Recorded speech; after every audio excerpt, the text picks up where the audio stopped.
So for starters, I'm just going to give a brief overview of what we've been doing since 2022.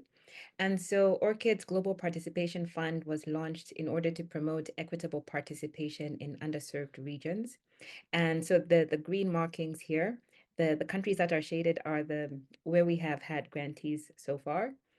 And in terms of funding, we've given out almost 500,000 US dollars, and we have been supporting 26 grantees. So in terms of the countries that have been represented, we have 17, and these are spanning Africa, Asia, America, and Europe.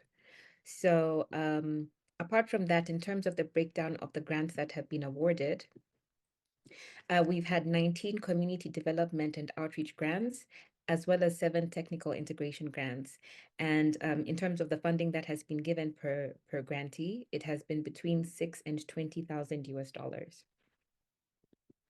So I think it would be helpful also to know what stood out about the past and current grantees, even as you prepare your applications. And I think one of the most important things is that complete applications really demonstrate that impact that the projects will have on the focus communities. And most importantly, they need to feed into the objectives of the GPF. So if you're unclear on that, please do go back and read about the two different grant programs and see what the objectives are before you submit something that isn't eligible. Secondly, the projects provide a multiplier effect, which has both direct and indirect impact in the long run. So what we're trying to do is to have very impactful projects that also, in the long run, they're also sustainable, and they're also they go on to have a multiplier effect.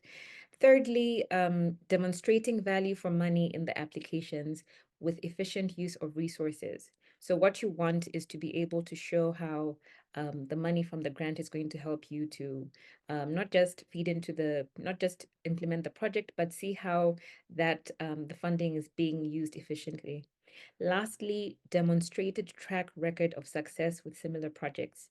So we want to be able to trust that the projects that you're doing or that you hope to do are projects that will be successful because it's things that you're used to doing, things that you've been working in the same space and you're able to connect to our project, and also in some cases it's able to connect to work that you're already doing in a different space.